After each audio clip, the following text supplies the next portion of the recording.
Pemirsa, jumpa kembali dalam National Intelligence Estimate Dialog. Topik kali ini kita akan membahas mengenai isu Laut Cina Selatan dan Taiwan. Sudah hadir bersama saya Laksamana Muda Ponto dan Jenderal Munir. Menjadi pokok bahasan kita pada awal ini adalah bagaimana kita melihat percaturan di Laut Cina Selatan. Kita tahu bahwa hegemoni negara-negara barat seperti Amerika dan sekutunya, apakah masih terjadi saat ini? Apakah global dominance dan power projection oleh negara-negara barat ini masih berlaku saat ini? Jadi memang kalau kita lihat Laut Cina Selatan, mengapa Laut Cina Selatan ini menjadi penting? Karena di Laut Cina Selatan ini merupakan tempat lalu lalangnya kapal-kapal niaga. Ya, jadi merupakan bahasa Inggrisnya yang gayanya itu Sea Lines of Transportation. Semua lewat di situ. Sehingga siapa yang menguasai Laut Cina Selatan ini akan menguasai perekonomian dunia lewat transportasi, lewat jalur minyak yang lewat banyak di situ. Inilah sangat pentingnya Laut Cina Selatan. Apakah Amerika dan sekutunya merupakan kekuatan yang dominan di kawasan Pasifik? Nah, sekarang dulu ya, sekarang sudah mulai dengan adanya Cina mulai mengembangkan diri. Kalau dulu dia bangun tembok Cina, sekarang tembok Cinanya berupa alat-alat perang dengan kapal-kapalnya. Dan dengan kemampuan yang ada sekarang dia sudah berani menyatakan bahwa Laut Cina ini adalah teritorial saya dengan 9 dot line. Jadi keberaniannya inilah yang menyatakan bahwa sekarang dia punya balance of power di sana. Cina sudah berani. Bagaimana menurut Pak Munir? Jadi menurut saya yang pertama tadi peran Laut Cina Selatan yang disampaikan Pak Ponto, saya sependapat, hanya menambahkan Pak. Di samping tadi posisi Laut Cina Selatan yang sangat strategis bagi perekonomian dunia, terutama transportasi komoditas barang, ada yang lebih penting menurut saya bagi Cina. Laut Cina Selatan adalah garis pertahanan Cina terhadap serangan dari arah timur. Dengan adanya Laut Cina Selatan yang dikuasai manuver-manuver militer, apakah itu ya sebutlah dari Jepang, dari Amerika, maka sudah terdetek dini sehingga ini menjadi garis pertahanan teritorial Cina. Ini menurut saya sehingga Cina akan mempertahankan, akan klaim habis-habisan Laut Cina Selatan ini karena strategisnya itu. Yang ketiga, tadi yang pertama yang disampaikan Pak Ponto, yang ketiga adalah karena di Laut Cina Selatan ini mengandung berbagai sumber kekayaan alam, baik yang di bawah lautan, ada minyak, gas, mungkin mineral lain yang mungkin mereka sudah tahu, ikan. Ikan menurut para ahli itu di Laut Cina Selatan boleh dikatakan hampir 50% dunia ada di situ. Sehingga setiap menjelang namanya hari raya kalau Cina itu Imlek itu nelayan-nelayan Cina itu ribuan kapal Pak. Ya, jadi itu Pak. Jadi ada timbul sekarang ini kekuatan baru Cina. Ya. Sebagai perimbangan dari kekuatan Amerika yang selama ini dan sekutunya yang kita anggap dia menjadi dominan di dunia ini. Ternyata Cina ini kan secara militer, secara ekonomi sangat kuat sekarang. Amerika membuat aliansi baru yang dinamakan AUKUS. Bagaimana?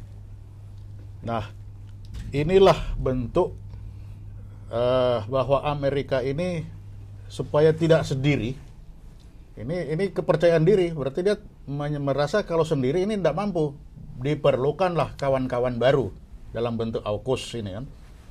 Nah, ini memperlihatkan bahwa ternyata dia tidak dominan lagi. sudah agak merasa satu tingkat di bawah, sehingga perlu ada dukungan dari kawan-kawan baru. Dibentuklah ini. Jadi dari situ memperlihatkan bahwa keberadaan Cina ini sudah diperhitungkan. Karena dia berani menyatakan ini wilayah teritorial saya. Dan dia berani menyatakan keputusan dari pengadilan internasional itu saya tidak lakukan. Jadi keberanian itu memperlihatkan tidak mungkin dia berani itu tanpa kekuatan di belakangnya dia. Kira-kira dengan terbentuknya AUKUS memprovok Cina untuk lebih lagi untuk alert, bersiap untuk menghadapi kemungkinan-kemungkinan yang akan terjadi. Dan salah satu poin di AUKUS itu kan memberikan suatu kesempatan atau memberikan Australia supaya bisa memiliki kapal selam bertenaga nuklir. Bagaimana, Pak? Jadi sebelum saya menjawab tentang isu kapal selam nuklir tadi, saya ingin ya sedikit menambahkan juga dari Pak Ponto atau meluruskan. Kalau menurut penilaian saya, kekuatan militer Cina saat ini masih belum mampu menandingi Amerika Serikat, Pak. Ya, dari aspek kuantitas personel militer mungkin Cina lebih, tetapi kualitas masih kalah. Ya, kita hitung saja, Cina memang punya kapal induk, tetapi kapal induk yang pertama itu kan kapal induk yang membeli bekas dari Rusia yang di retrofit. Kapal induk yang kedua Cina ini masih di dock, belum diluncurkan, belum jadi.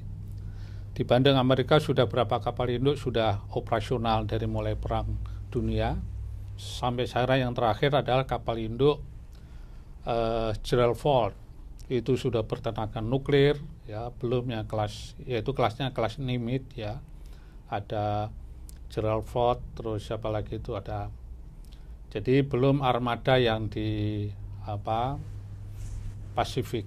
Ya, masalah. Ya. Terus yang kedua tadi masalah AUKUS, ya. Jadi AUKUS tadi benar disampaikan Pak Ponto. Ini satu satu strategi, ya. Tidak mungkin terjadi head to head perang antara Cina dan Amerika. Itu yang pertama. Karena tidak cukup argumen yang mendorong perang itu. Trigger. Ya, yang men-trigger. Nah, yang kedua itu secara AUKUS, Amerika, Australia, Inggris itu kalau menurut saya tidak mengagetkan. Itu secara historis negara-negara itu memang sudah sekutu. Nah, kali ini dialihkan sasarannya Cina. Lebih khusus lagi isunya Laut Cina Selatan. Jadi bukan hal yang mengagetkan.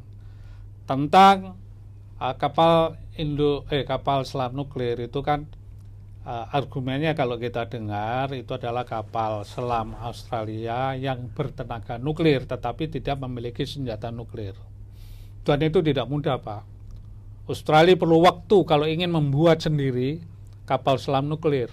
Ya, tapi kan ada bantahan dari pihak Cina juga. Ya, bahwa, biasa itu. Bahwa tenaga nuklir kan bisa dirubah juga punya senjata nuklir di dalamnya. Dan siapa punya hak untuk menginspeksi itu, Pak? Ya. Kembali lagi dengan kondisi demikian, menimbulkan satu ketegangan, Pak. Peran seperti perang dingin. Ya. Kita tahu bahwa di kawasan Laut Cina Selatan maupun isu Taiwan, bahwa Taiwan itu kan tidak sendiri juga, Pak. Ya. Ada provokasi sekarang lebih agresif Cina. Latihan militer di Taiwan, wilayah utara Taiwan. Bagaimana Bapak melihat itu? Ya, memang ini salah satu strategi dia untuk memperkuat perencanaannya bahwa dia sudah menyatakan 2027 saya akan duduki Taiwan. Jadi sebelum itu dilaksanakan, sekarang dia sudah mulai pemanasan, melaksanakan latihan-latihan, memberi peringatan kepada penduduk yang ada di Taiwan, saya tidak main-main, saya sudah menyiapkan, dan inilah buktinya. Jadi dia memberikan pesan kepada dunia, pesan kepada Amerika. Iya, itu pesannya bahwa saya akan menduduki ini. Inilah awalnya. Dan kalau kita lihat dari sejarahnya, tahun 49, Chiang Kai-shek lari ke situ, itu kan sebagai seorang deluser yang kalah. Tapi dia kan nasionalis, Pak. Ya, bukan, kita tidak melihat apa nasionalis, tapi keberadaan Chiang Kai-shek di Pulau Formosa, yang jadi Taiwan sekarang, itu sebagai deluser yang kalah. Yang menang Mao Zedong yang di sana, sehingga melarikan diri. Jadi pemenang ini tidak akan mau melepaskan bahwa saya lah ada pemenang, kamu adalah yang kalah. Dan ini dia akan pertahankan itu. Itu. Kalau kita melihat skenario-skenario yang akan terjadi ke depan, berarti ada kubu Cina sendiri. Ya, apakah Rusia mendukung Cina?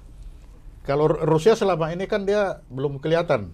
Kalau ke Cina saya kira belum lihat dia ke Cina. Karena Rusia punya ini tersendiri dia. Mau kemana dia ini? Ya. Belum kelihatan. Saya belum lihat Rusia ini mau lari kemana. Kemarin Presiden Rusia, Presiden Putin mengatakan bahwa Cina tidak akan menggunakan kekuatan bersenjata untuk kepada Taiwan. Bagaimana melihat ini? Terima kasih. Tadi bicara masalah bagaimana tensi yang selama ini berkembang dalam kaitan Cina dan Taiwan, ya enggak? Kalau saya dari latar belakang militer, tentu kalau Cina ingin misalnya merebut Taiwan, menguasai Taiwan, tadi disampaikan tahun 2027. Kita menghitung waktu sekarang 2021, 6 tahun lagi. Kekuatan militer Cina sebetulnya sekarang ini sudah bisa mengungguli jauh. Kalau mau Cina sudah bisa, Pak. Tetapi maksudnya mengambil alih Taiwan. Taiwan sekarang bisa, tentu dengan korban kedua belah pihak. Ya, Taiwan pun kan sudah membangun pertahanan yang begitu kuat. Betul. Tetapi serangan Cina pun akan berlapis-lapis. Jadi penggelaran kekuatan di utara dan selatan itu sudah terjadi. Dan kita tahu di daratan belum optimal, Pak, belum optimal. Ini sekarang ini tahapannya kalau kita bicara spektrum perang masih tahapan tensi diplomasi. Jadi ini namanya gunboat diplomasi. Masih ya. Jadi nanti kalau misalnya tadi itu ya, kita 2027, bicara projection power juga. Ya. Kita bicara projection power. Kalau perang itu kan pasti dihitung perbandingan daya tempur relatifnya. Ya, Cina sudah begitu. Sebetulnya kalau menurut pencermatan saya sudah unggul Cina. Tetapi menghitung, Pak, dampak militer jelas, tapi dampak politik begitu Cina menyerang sekarang, mungkin dalam sebulan 2 bulan menguasai, maka Cina akan menerima risiko hukuman dunia, termasuk dari Amerika kah? Kalau Amerika mau membela langsung, nggak lama, Pak, seminggu pasukan Amerika bisa nyampe ke situ. Ya, kita cerita ya. Kita akan berbicara tentang apple to apple. Armada 7 ada, kita kemarin lihat kapal induk Elizabeth Inggris juga sudah masuk. Kita lihat juga Prancis juga sudah di daerah itu. Kemudian Australia. Bagaimana Bapak melihat ini? Jadi kalau melihat itu, kenapa Australia itu dilengkapi dengan nuklir ini, kapal selam nuklir, untuk memperpanjang daya tahan dia di laut. Jadi yang sekarang, jadi kehadiran di laut Cina di laut ini ya. dia perpanjang. Ya, kalau dari Amerika terlalu jauh, biayanya terlalu tinggi. Dia perpanjang biar bisa lama. Kenapa? Karena yang dihadapinya ini adalah kapal induk yang namanya Cina. Karena daratan itu kan berupa kapal induk itu sebenarnya. Dia tidak memerlukan kapal induk gede-gede, dengan cukup di situ semua sudah dideploy di atas di daratan itu kan menjadi kapal induk. Karena sepanjang pantai itu kan pantainya kan langsung itu pantai langsung laut. Oke. Jadi kapal-kapalnya ada di situ. Sekarang kita berbicara tentang apa yang terjadi akhir-akhir ini dan yang sedang berlangsung di kawasan Laut Cina Selatan maupun di Taiwan. Sekarang Cina telah membuat suatu undang-undang dalam negeri dia mengatur tentang kapal-kapal yang melewati Laut Cina Selatan dan apa yang harus dilakukan di situ. Yang kedua, kalau membuat pangkalan atau membuat sekarang yang sangat menonjol adalah kabel bawah laut. Itu kan berbahaya, bisa semua terjadi dengan kabel bawah laut optik. Ya. Jadi memang apa yang dilakukan Cina bahwa kamu lewat sini saya nembak, ini belajar dari Rusia. Rusia kan melakukan itu juga, dan Rusia bukan hanya menyatakan, betul-betul yang lewat dihajar sama dia.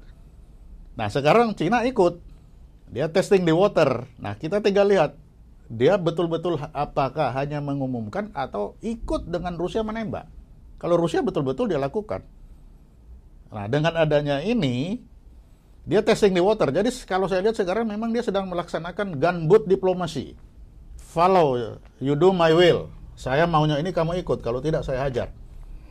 Kemarin itu kan baru-baru ini bulan yang lalu dia melakukan serangan hidup, jadi pakai bom actual untuk menghancurkan kalau sasaran. Itu bawah laut enggak terlalu, kan bom di atas. Kabel bawah laut itu tidak banyak terpengaruh. Kabel bawah laut itu terpengaruh kalau banyak kapal Lego jangkar nyangkut.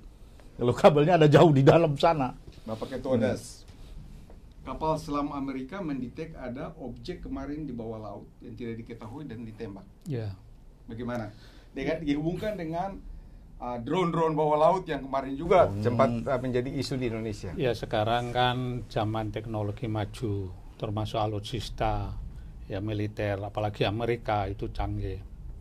Cina itu baru mau mengimbangi, tapi masih perlu waktu kira-kira, kalau menurut saya kira-kira 10 tahunan lagi lah Cina baru bisa mengimbangi kalau Amerika tidak mengembangkan lagi yang dia miliki sekarang. Ini baru terjadi balance of power.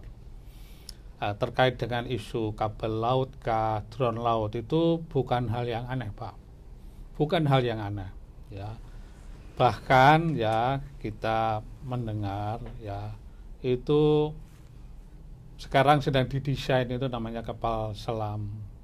Rusia beberapa waktu yang lalu Putin menyatakan dia sudah bisa membuat satu kapal selam. Drone kapal selam, Pak. Ini kan mengerikan kalau dia dilengkapi dengan hulu ledak nuklir, kan gitu. Ini, Pak. Jadi saya tidak kaget itu. Itu bisa saja, teknologinya tidak sulit bagi negara yang sudah menguasai teknologi drone. Itu, Pak. Hai.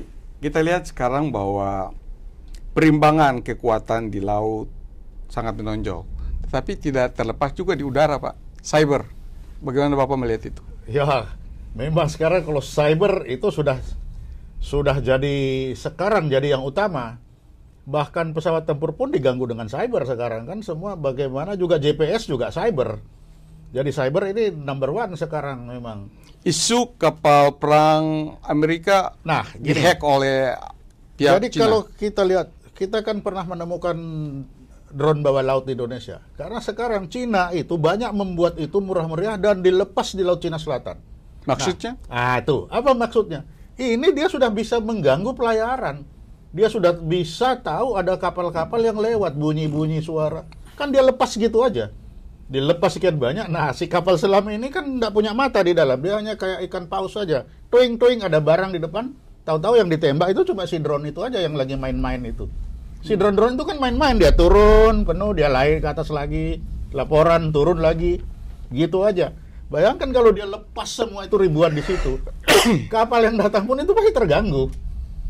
Dan dia bisa tahu sudah dari itu, dia tahu dia bukan dapat data dari air laut saja, tapi data suara-suara, tergantung apa yang dia program terhadap si drone yang murah meriah yang dia buat. Kalau kita berbicara tentang isu Taiwan dan Laut Cina Selatan, dari aspek militer sudah jelas ada dua pihak yang berhadapan. Kita kembali kepada masalah politik. Kita tahu bahwa Cina sampai saat ini tidak mematuhi UNCLOS 82. Ya. Bahwa apa yang diklaim 9 Dash Line itu secara hukum internasional tidak diterima. Ya. Dan tidak diterima oleh semua negara claimant state. Bagaimana, Pak? Ya, itulah Cina. Jadi yang saya katakan tadi, sebagai pemenang dia ingin menguasai semua laut yang ada di depan. Pokoknya yang di depan saya laut saya kuasai, dan itu adalah teritorial saya. Teritorial, bukan lagi hak berdaulat, bukan, tapi teritorial. Digambarlah dengan 9 Dash Line itu teritorial. Nah, bagi Indonesia ini, Indonesia tidak menganggap itu. Ya, jadi kalau kita tidak menganggap itu, maka kita harus konsisten. Termasuk ASEAN. Termasuk ASEAN. Negara-negara kalau tidak menganggap, maka harus konsisten dalam apa yang kita akan pertahankan. Bagi Indonesia, karena itu kan cuma sedikit. Nah, kehadiran, kalau kita bicara di situ, di Indonesia itu zona ekonomi eksklusif. Jadi ekonomi, karena kalau laut itu, kita harus lihat, ini permukaan laut. Nah, permukaan laut ini pelayaran. Di atas laut ini kebebasan berlayar. Itulah yang namanya freedom of navigation. Tapi kalau di kolom air, inilah ikan-ikannya itu. Ini undang-undangnya lain lagi. Nah, Ya, ya, lain Pak. dot lain tadi sama. Ya, Pak. Itu tentang Ini ikan. masalah Nah, Cina tidak mengikuti aturan internasional, UNCLOS. termasuk konsep negara. Kita kan nation state, dia negara kebangsaan. Ada hal-hal yang sangat berbeda dengan cara berpikir nation state dan negara-negara kebangsaan, termasuk ketentuan-ketentuan hukum internasional yang tidak dianggap. Ini apakah Cina akan merubah tata dunia baru versi Cina? Jadi yang pertama terkait dengan argumen yang disampaikan Cina, klaim terhadap Laut Cina Selatan dengan 9 dash line, itu kan argumen Cina, Pak. ya, argumen Negara Cina. lain tidak ada yang ngakui. Betul. Ya enggak. Boro-boro dia akan ngatur dunia, enggak akan bisa, Pak. Sekarang dia baru klaim Laut Cina Selatan saja ditentang semua. Negara-negara yang menentang, ya dari mulai yang paling dekat Vietnam, dari mulai dulunya Teluk Tonkin Vietnam itu diklaim, itu sudah kisruh. Kemudian Filipina, ya, antara Kepulauan Paracel, Spratly, Scarborough, ya, terus ke selatan dengan Malaysia, Vietnam. Brunei, ya. Kemudian dengan Indonesia kita bersentuhan di Laut Natuna Utara, ya. Dari situ saja, Pak. Oh, Cina nggak akan berhasil, Pak, sampai kapanpun. Hanya akan ditentang terus. Boro-boro dia akan Ya, Cina, menguasai pemerintah dunia. Cina mengatakan bahwa sekarang si line of communication aman kok. Saya malah dengan negara-negara ASEAN menjamin keamanan transportasi di jalur tersebut. Jalur transportasi memang aman. Menurut Cina aman. Nggak akan barat. Amerika Tapi si kan dia Amerika menjaga bilang, si line tidak. communication. Kenapa Amerika ini dan lain-lain terganggu dengan adanya aturan baru dia bahwa masuk teritorial, saya tembak. Nah, ini teritorial yang mana nih? Teritorial UNCLOS yang 12 mil ataukah teritorial dia yang 9 dot line? Ini yang membuat Amerika dan kawan-kawan sakit kepala ini. Yang mana ini? Kalau itu dia lakukan, karena itu pernah dia lakukan terhadap Filipina, terhadap Vietnam, kapal perangnya dihajar sama dia. Betul. Nah, ini apakah akan Jadi dilakukan Vietnam benar atau tidak? melakukan drilling di wilayah mereka, diklaim diancam sama Cina. Nah, sebenarnya drill ini kita harusnya anggap Cina ini salah alamat. Karena kalau bicara drilling itu bicara dasar laut. Kalau dasar laut itu landas kontinen. Landas kontinen itu tidak ada Cina mengklaim landas kontinen saya sampai di tempat bor itu nggak ada. Itulah masalahnya. Nah, jadi kita harus traditional fishing Nah, fishing ground atau fishing karena right traditional fishing ground itu hanya kolom air saja. Itulah yang 9 dot line.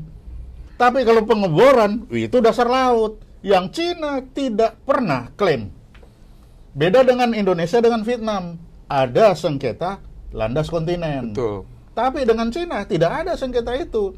Jadi kalau tiba-tiba muncul, Bapak baru habis minum salah alamat. Jadi Nah, saya kan itu. sependapat, Pak, dengan disampaikan Pak Ponto sependapat dalam hal ini. Ya, Beberapa waktu yang lalu kita kan sedang melakukan eksplorasi, ya, eksplorasi itu. pencarian SSK Migas. pencarian sumber Ya. gas atau minyak, di mana di situ konsorsium ada pihak Rusia juga ada kontraktornya. Ya. Diprotes sama Cina. Ya tentu diprotes. Ini protes ya protes saja. Ya. Tapi kita kan punya argumen. Di satu sisi kita tidak mengakui 9 dash lainnya Cina tidak mengakui kita, silakan saja. Kita kuat-kuatan. Itu Pak menurut saya. Sehingga karena kita mempertahankan hak kedaulatan kita, ya lanjut saja Pak. Ya. Apalagi tadi disampaikan Pak Ponto, Cina itu klaim hanya permukaan. Permukaan air aja. 9 dash line juga nggak jelas Nggak jelas yang koordinatnya. mana posisinya. Koordinatnya nggak Iya, jelas, koordinatnya itu nggak jelas. awang-awang. Betul, awang-awang. Awang-awang, Dan itu abstrak. air, betul. Sak maunya dia. Menggaris. Nanti kalau dia semakin kuat bisa aja 9 dash lainnya Turun. masuk Sumatera, Jawa, Betul. pulau dianggap. Ini Pak, ini kasarannya Ya. begitu. Ya, Pak, tapi kan ekstrimnya. Cina kalau dia diklaim dia tidak punya kekuatan, ya nggak ada masalah. Ya. Masalahnya dia punya kekuatan. Nah, Ya. Dia bisa menekan secara militer dia bisa menggerakkan kekuatan misalnya pada awalnya Coast Guard. Itulah sebabnya memang Cina ini tuh saya bilang tadi, dia sedang melaksanakan gunboat diplomasi. You do my will. Dia bisa berani itu karena dia menganggap saya punya kekuatan yang besar. Nah, kekuatan besar inilah yang dibangun oleh Amerika. Bahwa mari kami rame-rame termasuk ASEAN supaya hadir di sana. Tapi kehadiran itu kan tidak bisa kita hadir tiba-tiba hadir. Hadirnya dengan apa? Menjaga si lines of transportation, bahwa menjaga kebebasan berlayar. Nah, kenapa kebebasan berlayar ini harus dijaga? Karena di permukaannya itu semua adalah laut bebas. Jadi ini Pak, tadi saya menambahkan Pak Punto, untuk itulah Amerika merubah strategi Asia Pasifik menjadi Indo-Pasifik Strategy. Dalam rangka itu Pak, dalam rangka membendung gerak maju Cina, ya, yang diluncurkan oleh Menteri Pertahanan Amerika yang lama itu siapa sih, Mattis, di Shangri-La Dialogue di Singapura. Itulah dideklarasikan namanya strategi Indo-Pasifik. Iya Pak, tapi kan kita tahu bahwa strategi ini kan sudah dari Perang Dingin dulu Pak, containment and engagement. Selama ini kan mereka contain pengaruh Cina terhadap misalnya negara-negara Asia, sehingga sekarang itu kan Cina mau tuh one to one antara Cina dan negara bersangkutan. Dia tidak mau in group atau negara lain sebagai penengah. Misalnya kita kan maunya melalui ASEAN Plus dengan Cina. Cina maunya ASEAN, Cina dengan Taiwan, Cina dengan Vietnam, Cina dengan Filipina dan lain-lain. Bagaimana Pak melihat ini? Kan itu maunya Cina, jadi, Pak. Memang ini Cina ini yang sebenarnya tadi pinter dia memainkan gunboat diplomasi. Nanti kalau bersama tidak, kita berdua aja ya. Nah, ketika berhadapan berdua, di situ baru dengan antar negara ini, politik negara ini apa? Dia akan mendekati dengan ekonomi. Bagaimana ini? Kepentingan sekarang akhirnya, kepentingan ASEAN dengan kepentingan anggota ASEAN kan itu berbeda.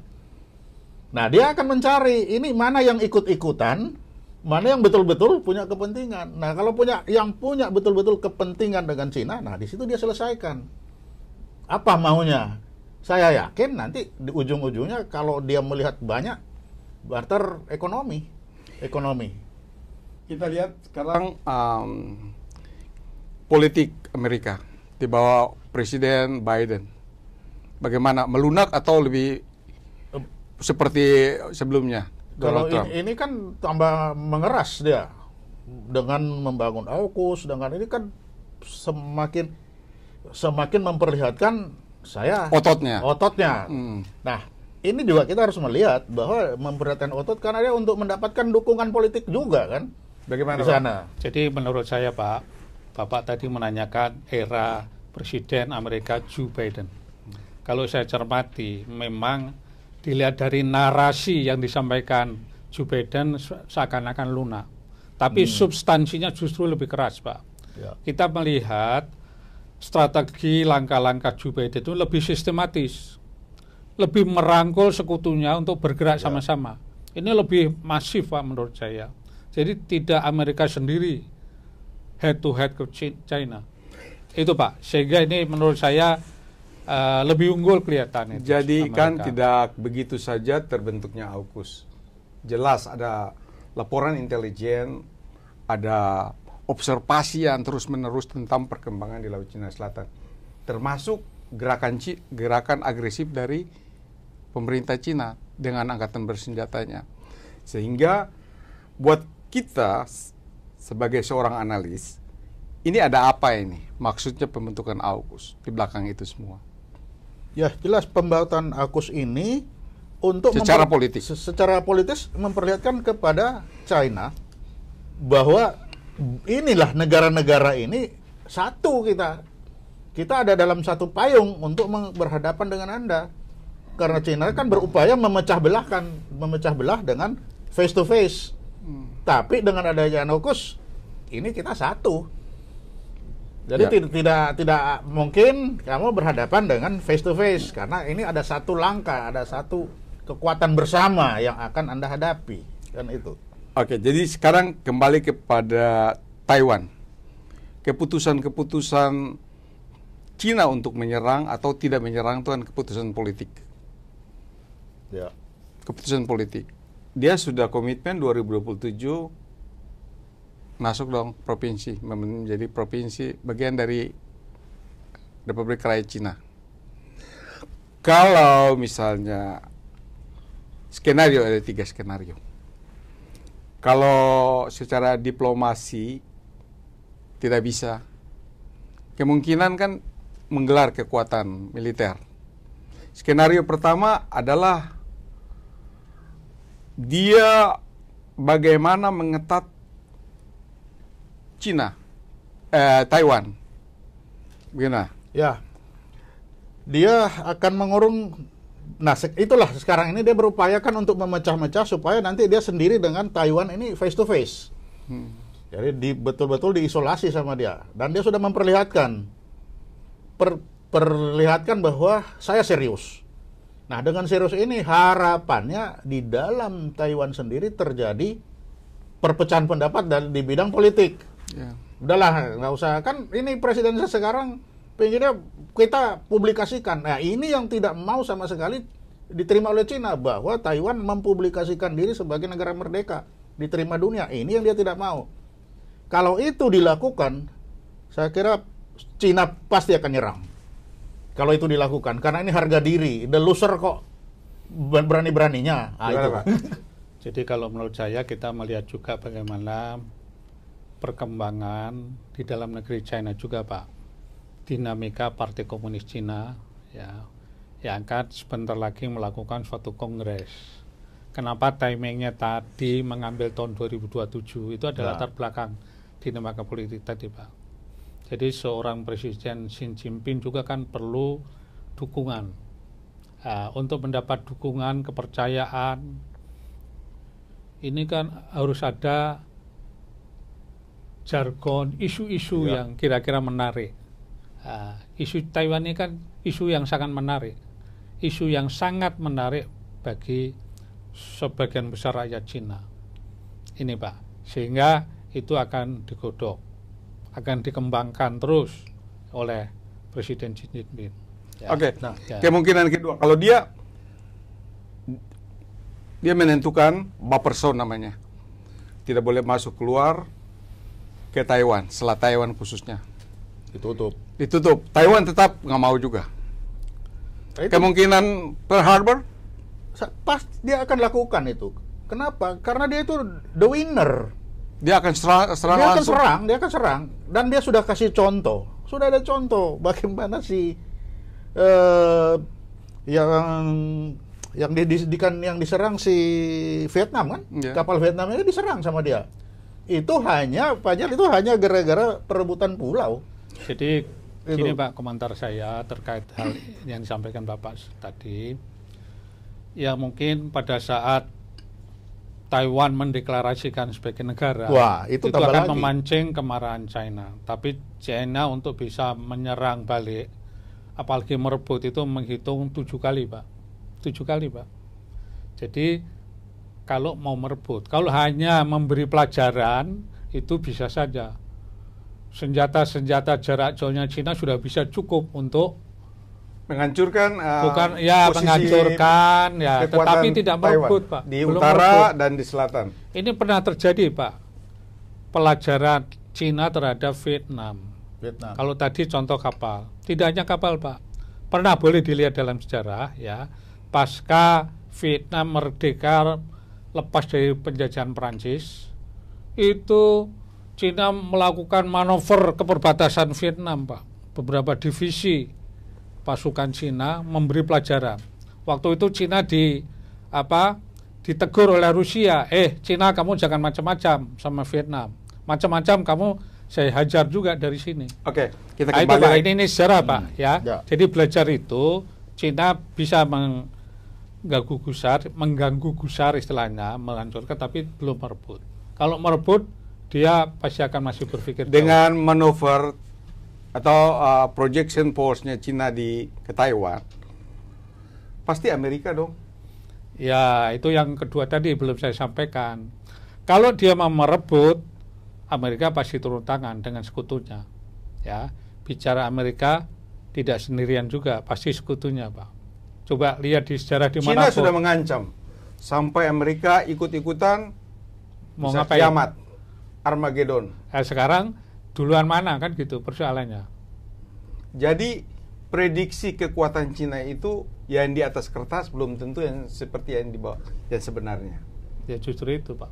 Jadi kalau hitungan saya ya dari catatan beberapa sumber itu masih belum, saat ini belum. Sampai 10 tahun yang akan datang ya memang Cina agresif, intensif. Contoh ya tadi sebetulnya saya mau menanggapi tentang cyber.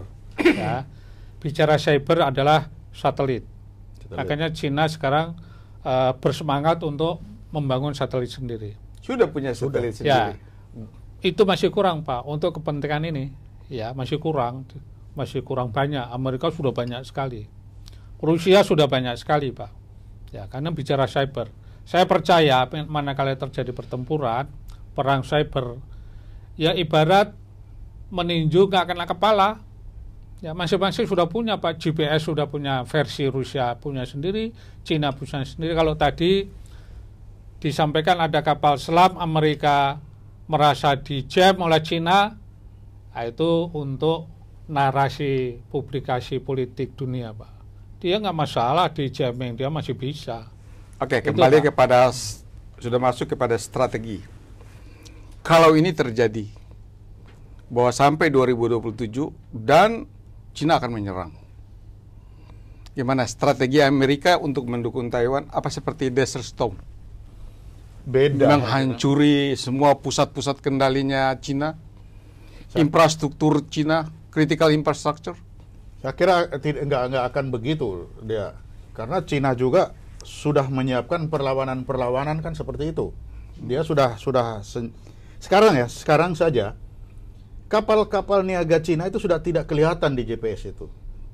Itu artinya apa? Dia sudah punya sendiri dan dia sudah coba dia berdiri sendiri. Nah, sehingga apakah penyerangan seperti Desert Storm?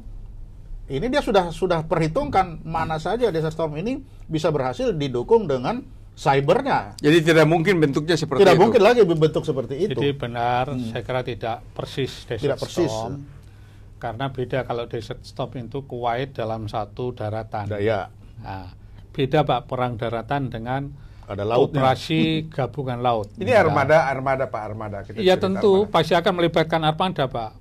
Jadi armada ketujuh ya dari Lawan armada Cina. Ya, akan melawan Cina. Jelas Amerika mengerahkan beberapa kapal induk Ya. dengan armadanya. Itu, Pak. Jadi tidak mungkin Desert Storm. Tetapi tentu di sini main rudal-rudal ya. Itu mirip. Tadi pertanyaannya untuk memotong jalur. Ini masalahnya Taiwan dengan Cina itu dekat. Tadi awal Ya. sudah saya sampaikan. Selat Taiwan, selatnya Iya, Taiwan. makanya sangat dekat, Pak. Zaman sekarang itu rudalnya udah nyampe, Pak. Kalau hanya menghancurkan saja bisa, tapi menduduki belum. Bukan belum sih, kalau mau juga bisa. Tapi berpikir 7 kali dampak dari tentangan dunia, termasuk dalam hal ini paling depan Amerika. Karena Amerika sudah komitmen, Pak, untuk Iya. membantu Penduduk Taiwan. seperti Malvinas ya. Iya, iya. Oke. Menurut sejarah, Cina itu kan tidak pernah invasi. Dia tidak pernah agresif. Ya, betul. Dia tidak pernah invasi agresif. Namun dia tegaan. Tegaan itu apa? Dia bisa membunuh rakyatnya sendiri. Contohnya Tiananmen. Nah, Taiwan ini dia bukan menganggap ini bukan luar negeri. Ini wilayah saya, kamu itu rakyat saya. Sehingga dia akan tega itu, membunuh itu. Kalau luar negeri belum. Ya, Gitu. ya bisa jadi yang sampaikan Pak Ponto tadi, ya saya sependapat sih bisa jadi ya. Tetapi itu dulu. Kalau sekarang dengan dunia yang sudah condong ke arah menguatnya hak asasi manusia dan sebagainya, sekali lagi Cina akan berpikir, Pak. Kalau beberapa reaksi Cina ya melalui Presiden Xi Jinping di tengah-tengah menguatnya manuver Amerika, Inggris, Jerman, Prancis itu agak sedikit menyurut kalau menurut saya. Ya, menyurut. Artinya memperhitungkan betul. Daripada perang mending mengembangkan terus ekonominya. Ya, Itu sekarang kita kalau kembali menurut kepada saya. ekonomi. perang, operasi militer, peperangan itu tergantung pada logistik juga. Betul. Dan sekarang kekuatan ekonomi Cina tuh kan luar biasa. Betul. Dan dia tidak mau dong karena perang hancur dia. Benar. Nah, justru karena itu dia mencoba mengikat lawan-lawan dia dengan ekonomi. Nah, harapannya, makanya ini sangat tergantung si Taiwan. Harapannya si Taiwan ini juga akan tunduk karena yang lawan-lawan ini sudah tidak mendukung dia.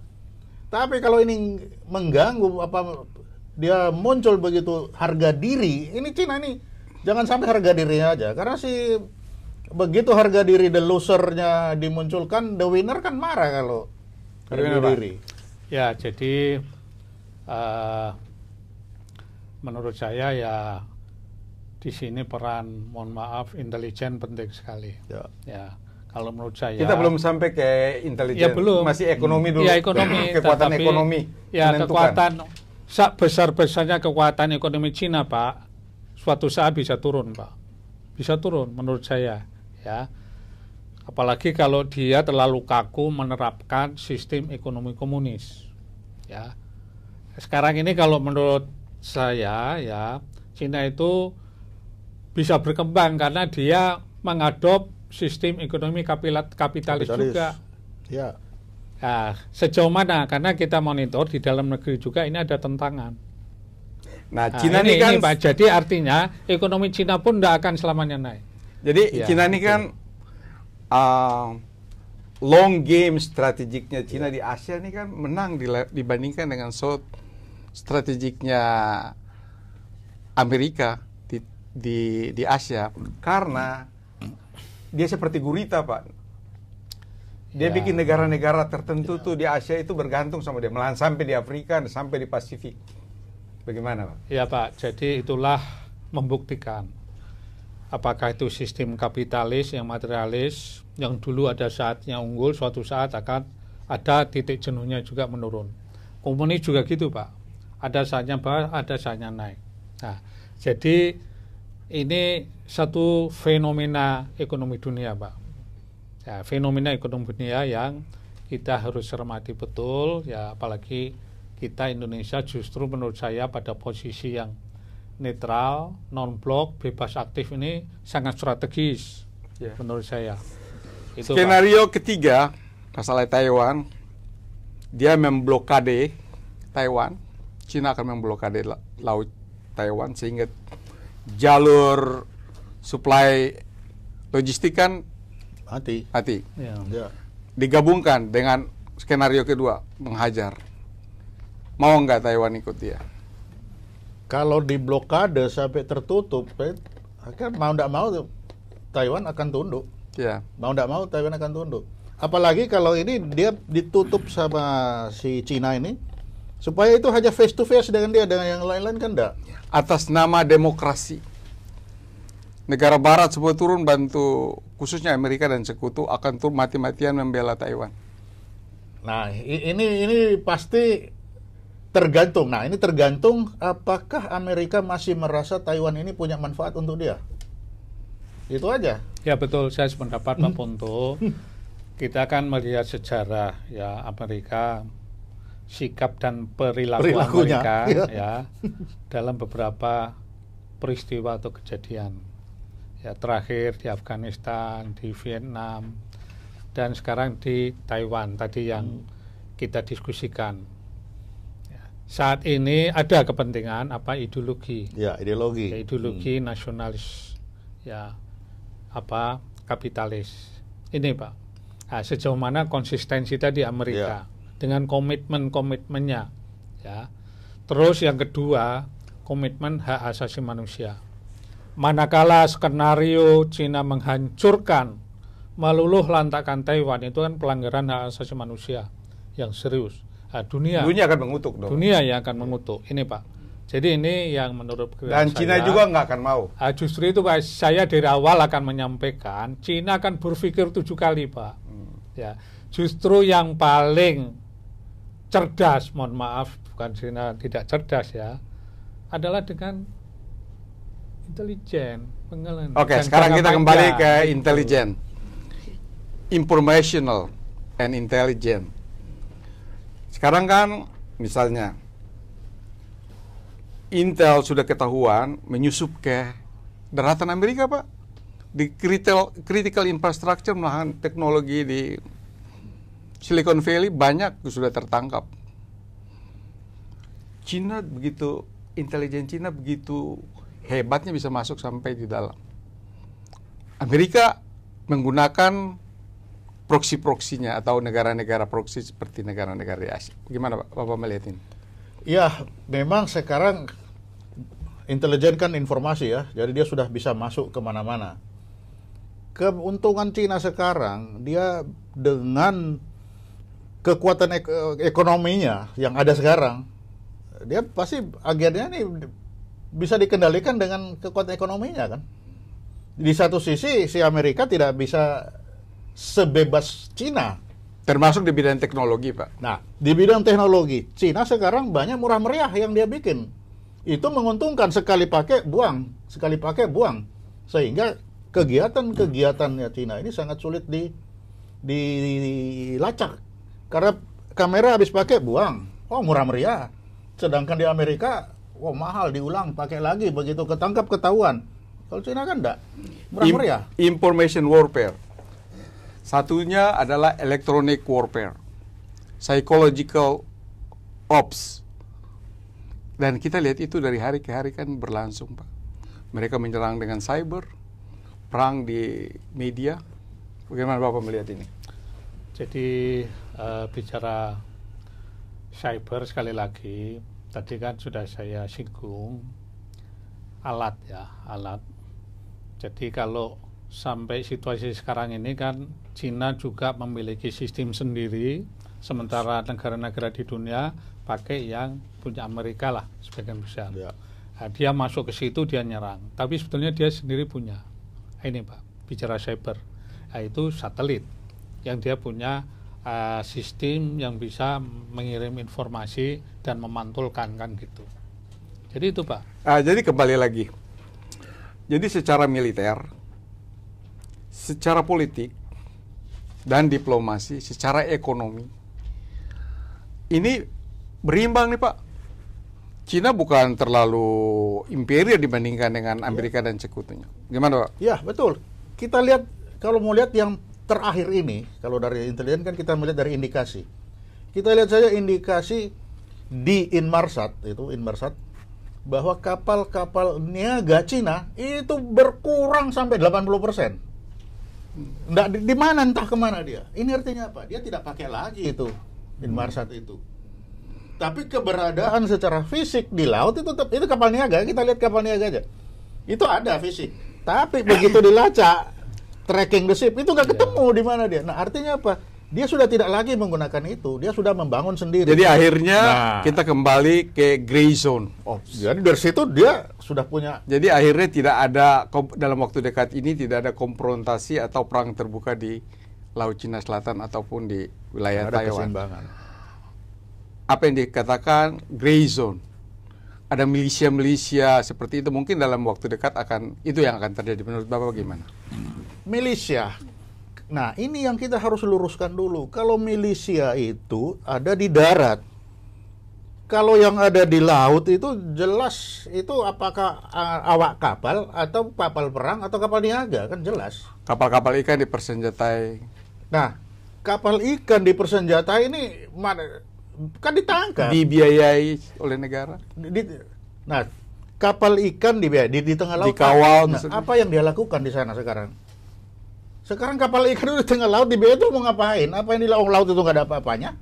Kan akhirnya Amerika nggak bisa bikin apa-apa juga. Itu kan bukan kombatan. Memang ini ya terus mau ngapain juga? Terus kapal ikan ini mau ngapain? Karena keberadaan kapal ikan ini tidak bisa menentukan bahwa dia mewakili ini negara. Enggak.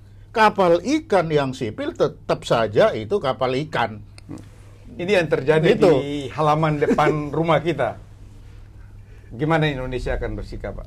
Ya, kita bersikap sesuai sikap sekarang ini, Pak.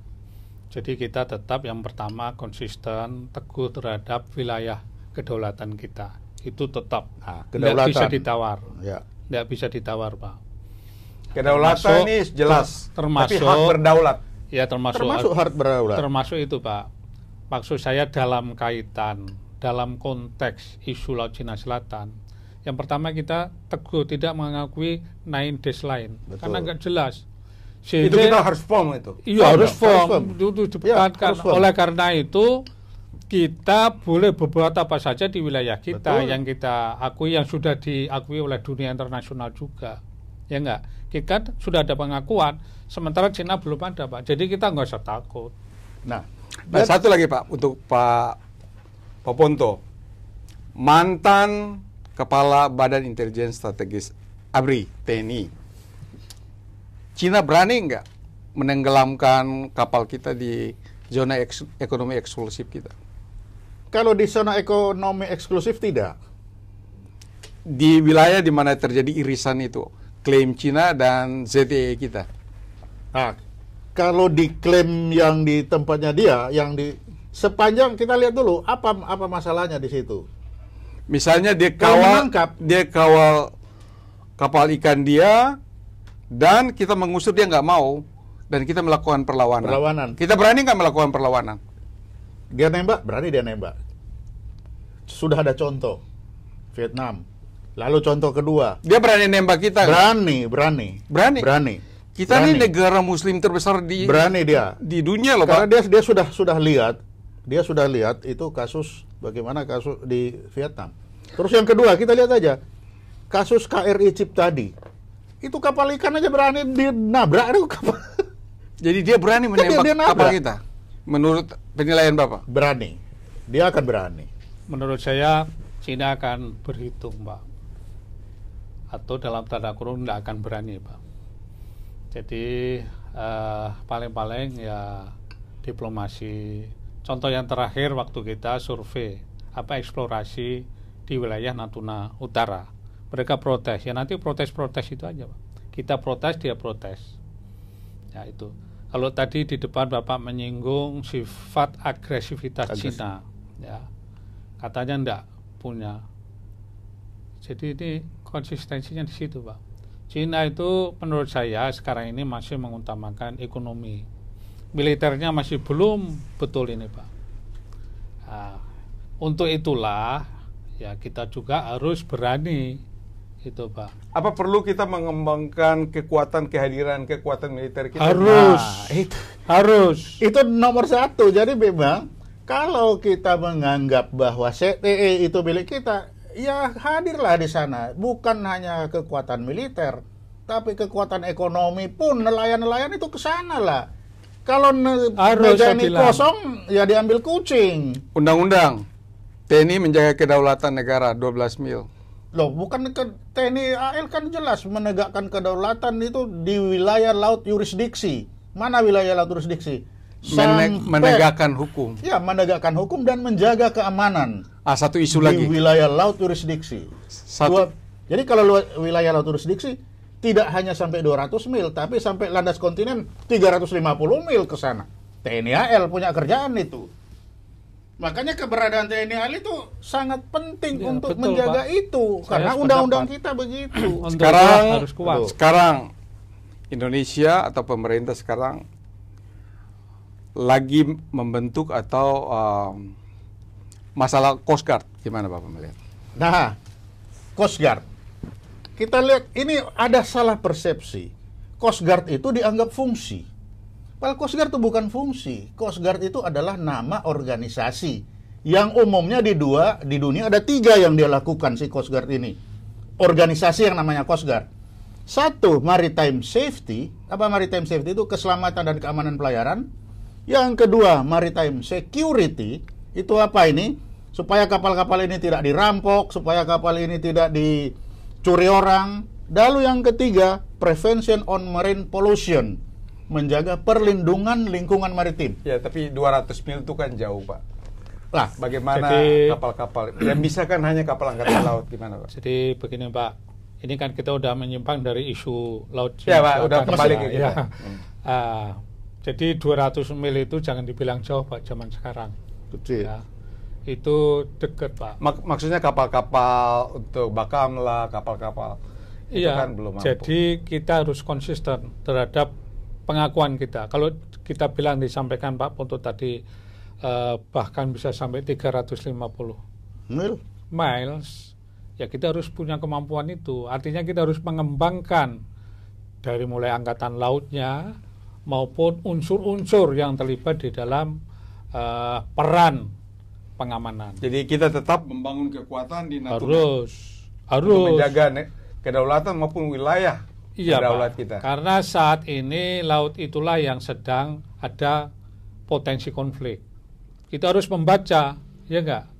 Jangan sampai pula manakala terjadi konflik gajah sama gajah ini, mereka mencari landasan di Laut Natuna Utara. Bukan kekuatan TNI di Angkatan Laut aja, tapi Angkatan Udara juga perlu, menurut Bapak. Oh ya sudah pasti Angkatan Laut itu kawannya Angkatan Udara kalau di laut. Kan Angkatan Darat berkawan-kawan ya, Angkatan Darat nunggu di darat. Jadi kan kita tahu Pak, dalam pola operasi TNI, salah satunya operasi gabungan ya. Ya. Ada Ops Lagap, operasi laut gabungan. Itu unsurnya laut dan udara, memang. Ops Lagap. Darat Ya. itu disiapkan. Ya. Ya, tetap baru Ops disiapkan. Lagap. Ya. Dalam hal ini darat yang unsur laut ada marinir. Marinir itu sebetulnya doktrin darat. Ya. Pasukan Doktrin pendarat. darat. Ya, betul. Yang berada di laut, laut. Pak. Operasinya operasi darat. Ya. Nah, itu Pak. Jadi tetap. Jadi sekali lagi bicara perang di lautan, maka yang perang itu sebetulnya angkatan udara, pesawat-pesawatnya. Kapalnya itu kan hanya ngangkut pesawatnya, Pak. Itu, Pak. Paling-paling kalau tembak-tembakan sesama kapal berapa mil sih sejauhnya? Bagaimana sebenarnya kita harus bermain cantik, Pak, Indonesia? Kehadiran di laut. Jadi kecantikannya itu kehadiran di laut. Karena jangan lupa kapal perang di laut itu adalah diplomasi, gunboat diplomasi. Jadi itu cantik, kita hadir aja di sana. Tanpa kehadiran, nothing. Ya, setuju. Itu kehadiran. Jadi penting, Mbak. Kehadiran itu penting. Ya, kita sudah punya pelajaran yang jelek, menyakitkan, lepasnya si pada likitan. Ya, karena tidak ada kehadiran. Di dalam peradilan internasional kalah kita karena argumen kehadiran tadi, Pak. Ya, terima kasih pada pemirsa dialog kami bersama Laksamana Ponto dan Jenderal Munir.